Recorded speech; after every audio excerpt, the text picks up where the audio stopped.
क्या आपको पता है एक समय में डॉल्फिन का भी युद्ध में यूज किया गया था।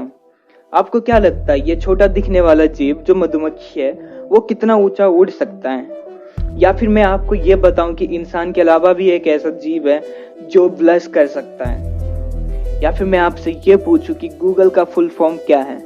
ऐसे ही अनसुने और अनजाने फैक्ट से रूबरू होने के लिए वीडियो के अंत तक बने रहें। तो चलिए शुरू करते हैं।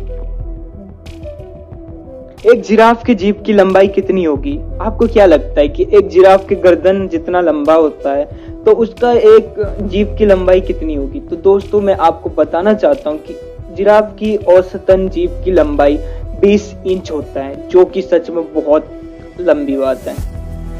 आपको पता है इस फैक्ट को सुनने के बाद आप बहुत ही ज्यादा हैरान होने वाले हैं। जैसा कि हम में से हर किसी ने भूकंप को कभी ना कभी महसूस किया हुआ। अगर मैं आपसे ये कहूँ कि चांद में भी भूकंप आते हैं तो आपको कैसा लगेगा? जी हाँ, आपने सही सुना। हमारे जो ये प्यारा सा दिखने वाला चांद है इसमें भी भूकंप आते हैं और इसको मूनक्वेक्स कहते हैं। क्या आपको पता है कि प्रेगनेंसी के दौरान जो महिलाओं के नाखून और बाल होते हैं उनके बढ़ने की तेजी बहुत ही ज्यादा होती है। पता है, ऐसा लगता है कि मतलब वो बहुत ही जल्दी बढ़ रहा है, और ऐसा होता भी है। ऐसा इसलिए होता है क्योंकि महिलाओं के शरीर में प्रेगनेंसी के दौरान जो मेटाबॉलिक रिएक्शंस होते हैं वो बहुत ज़्यादा जल्दी में होते हैं और ब्लड का सर्कुलेशन भी बहुत जल्दी होता है। तो इस कारण से महिलाओं के बाल और नाखून बहुत ही जल्दी बढ़ते हैं।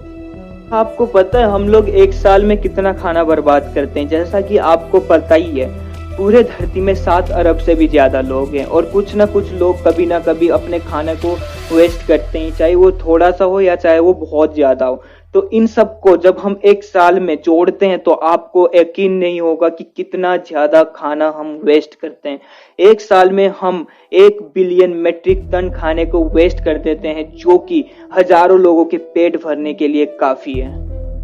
मतलब आप कभी न्यू कार में बैठे होंगे तो आपने देखा होगा कि कार में से कुछ स्मेल आती है। मतलब ऐसा लगता होगा आपको कि नहीं, ये अभी नया लिया है तो इस चक्कर में ये नया स्मेल आ रहा होगा। बट आपको मैं ये बताना चाहता हूँ कि वो स्मेल नया होने के कारण नहीं आता है। जैसा कि आप सभी को पता है एक कार जब बनता है तो उसको बनाने के लिए बहुत सारे केमिकल का यूज किया जाता है। तो उन्हीं केमिकल के इतने सारे यूज होने के बाद जब वो कार बाहर बन के आता है तो वो सारी जो भी स्मेल आता है, वो नया टाइप का स्मेल आता है, वो सारा स्मेल उस केमिकल का होता है। वो सारे केमिकल मतलब कितने दर्जनों केमिकल मिलके वो स्मेल को जनरेट करते हैं या बनाते हैं।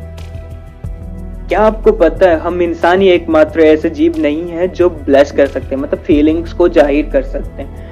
धरती में एक और ऐसा जीव है जो ब्लश कर सकता है। साइंटिफिक रिसर्च के अनुसार टर्की भी ब्लश करते हैं। जैसा कि आपने देखा होगा कि टर्की के तो गाल नहीं होते तो वो कैसे ब्लश करेंगे? जी हाँ, वो ब्लश करते हैं। आपने देखा होगा उसका जो चोंच होता है, चोंच के नीचे उसके जो मांस लटकी होती है लाल कलर की, जब वो ब्लश करता है तो वो और ज्यादा लाल हो जाता है। तो जिस कारण से हमें ये पता चलता है कि वो ब्लश करता है। अब आप बोलेंगे कि वो ब्लश क्यों करता है? तो जब वो फीमेल टर्कियों को देखता है तो वो ब्लश करता है। में से हर किसी ने आर्माडिलो का नाम तो सुना ही होगा।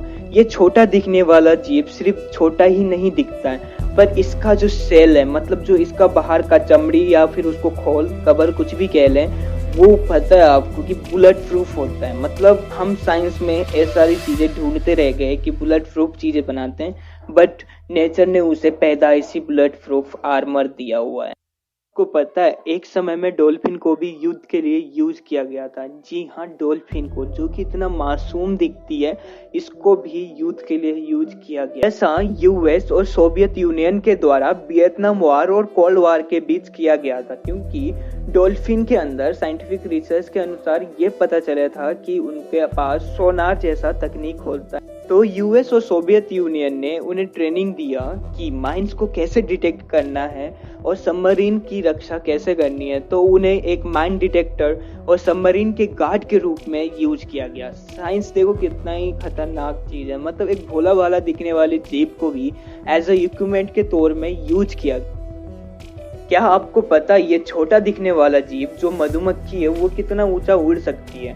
आपके मन में ये ख्याल आया होगा कि ये कितना ऊंचा उड़ेगी, 100 मीटर, 200 मीटर या 300 मीटर? जी दोस्तों, नहीं, ऐसा बिल्कुल भी नहीं है। ये इससे भी ज़्यादा ऊपर उड़ सकती है। आपको ये जानकर बहुत ही ज़्यादा हैरानी होगी कि ये छोटा दिखने वाला जीव जो मधुमक्खी है, ये एक बार में माउंट एवरेस्ट से भी ऊंचा उड़ सकता है। तो दोस्तों, आपको कैसा लगा ये फैक्ट? अगर फैक्ट्स आपको अच्छे लग रहे हैं तो चैनल को सब्सक्राइब जरूर करें। आपको पता है गूगल का फुल फॉर्म क्या है? जी हाँ, गूगल का भी एक फुल फॉर्म है। आपको ये लगता होगा कि गूगल एक बस गूगल मतलब GOOLE गूगल है, बट ऐसा नहीं है। गूगल का भी एक फुल फॉर्म है। तो दोस्तों, गूगल का जो फुल फॉर्म है वो है global organization of oriented group language of earth, जैसे कि आप स्क्रीन में देख सकते हो। और लास्ट में एक बोनस फैक्ट बताना चाहता हूँ, चैनल को सब्सक्राइब करें और ऐसे ही मजेदार कंटेंट के लिए बेल नोटिफिकेशन आइकन को भी दबा लीजिए।